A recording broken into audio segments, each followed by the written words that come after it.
रामपुर जिला अस्पताल में रिश्वतखोरी का भंडाफोड़। महिला आयोग अध्यक्ष ने डॉक्टर को फटकारा, सीएमएस को निलंबन के सख्त आदेश। रामपुर, उत्तर प्रदेश।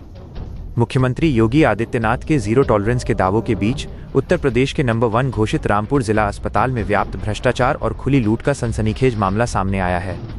प्रसूति वार्ड में तीमारदारों से 4000 रुपए की रिश्वत लेने की पुष्ट शिकायत मिलने के बाद महिला आयोग की अध्यक्ष बबीता सिंह चौहान ने अचानक छापा मारकर अस्पताल प्रशासन में हड़कंप मचा दिया।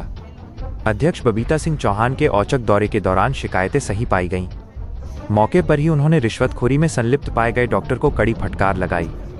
इस गंभीर अनियमितता को देखते हुए उन्होंने तुरंत सीएमएस, मुख्य चिकित्सा अधीक्षक को तत्काल प्रभाव से उस डॉक्टर को निलंबित सस्पेंड करने के सख्त निर्देश दिए। खुलेआम मिठाई के नाम पर वसूली। गौरतलब है कि जिस रामपुर जिला अस्पताल को राज्य में श्रेष्ठ माना जाता है, वहां स्वास्थ्य सेवाएं लगातार धीमी बनी हुई हैं। महिला अस्पताल की स्थिति विशेष रूप से चिंताजनक है, जहां नवजात शिशु के जन्म पर गर्भवती महिलाओं के परिजनों से मिठाई के नाम पर खुलेआम रिश्वत की मांग की जाती है। इसी व्यापक रिश्वतखोरी की शिकायतें महिला आयोग तक पहुंची थीं, जिसके बाद ये बड़ी कार्रवाई की गई।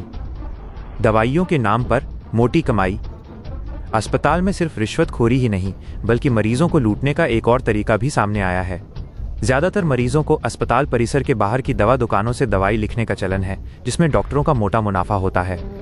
इस तरह मरीजों से उनकी बीमारी का फायदा उठाकर खुली लूट की जा रही है, जबकि सरकारी योजनाओं के तहत मुफ्त दवा उपलब्ध होनी चाहिए।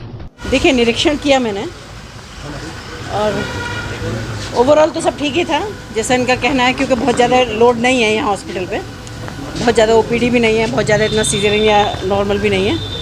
बट जो एक शिकायत आई और जो मुझे बहुत ही सुन के उसको बहुत बुरा लगा कि यहाँ कोई हैं, ऐसे भी लोग हैं जो लगातार पेशेंट से पैसे मांगते हैं, और अभी उसको ला के भी दिया। कोई यूसुफ नाम का व्यक्ति था, ऐसे और भी होंगे कि जो बच्चे के होने पे मिठाई के नाम पे या उनमें पैसे लेते हैं और पेशेंट को तंग करते हैं। तो हालांकि मेरी अभी सीएमएस साहब यहाँ हैं, उनसे मेरी बात हुई है कि वो उसको देखेंगे, उसका इलाज करेंगे। लेकिन मुझे बहुत दुख हुआ क्योंकि उस जिसका पेशेंट था उसको दूसरे से उधार लेने के लिए पैसे मांगने पड़े कि भैया मुझे कुछ पैसे दे दो, मेरी पत्नी का ऑपरेशन होना है और मुझे वहाँ उसको 4000 रुपये देने हैं। तो इससे ज़्यादा दुर्भाग्यपूर्ण बात कुछ नहीं हो सकती। उत्तर प्रदेश जैसे प्रदेश में, जहाँ कि माननीय मुख्यमंत्री जी हर वक्त चिंतित हैं कि कैसे स्वास्थ्य के ऊपर कितना अच्छा हम काम कर सकते हैं, या इतनी हॉस्पिटल्स में सुविधाएं, इतना पैसा यहाँ मिल रहा है, क्योंकि उनके 2 मेन मोटिव हैं, स्वास्थ्य और शिक्षा।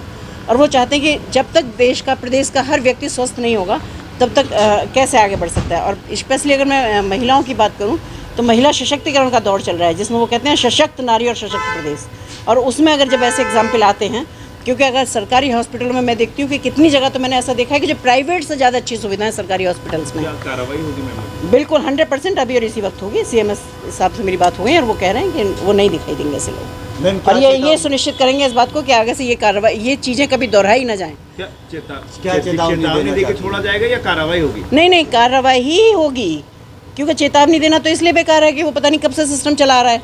तो ये तो उनको भी पता है ना कि ये गलत कर रहे हैं, ये तो गलत बात है ना। पता नहीं कितने लोगों का शोषण किया होगा अभी तक, तो कार्रवाई ही होगी। मैम, आगे स्टाफ के लिए क्या चेतावनी देना चाहते हैं अगर ऐसा कोई? अब ये मेरी चेतावनी से कुछ नहीं होता, ये रिस्पॉन्सिबिलिटी बनती है यहाँ सीएमओ की और सीएमएस की, जो अभी मेरे साथ खड़े हुए हैं, और वो इस पर कार्रवाई भी करेंगे और आगे ना हो ऐसी घटनाएं उनको सुनिश्चित भी करेंगे। बच्चों को कुछ गिफ्ट उपहार दिए गए? आज हमारे यहाँ कितनी अच्छी प्रथा है, मैंने किसी से भी पूछोगे आप तो कभी ऐसा पहले नहीं हुआ है। यहाँ कन्या जन्म उत्सव मनाने की एक प्रथा माननीय मुख्यमंत्री जी के द्वारा चलाई जा रही है, जिसमें हम बच्चियों को गिफ्ट भी देते हैं, उनसे उनको जो ज़रूरत की सामान होती है, मिठाई के डब्बे तक भी देते हैं। और उनके पैदा होने से, जैसे आपको पता है, कन्या जन्म उत्सव में पैदा होने से लेके और उनके पढ़ाई लिखाई, विवाह तक की सारी व्यवस्थाएँ आज सरकार ने की हुई हैं। तो मैं तो ये कहूँगी कि हम सब सौभाग्यशाली हैं कि हम ऐसे प्रदेश में रहते हैं कि जहाँ हमारे मुख्यमंत्री हैं और जो आम लोगों की इतनी चिंता करते हैं।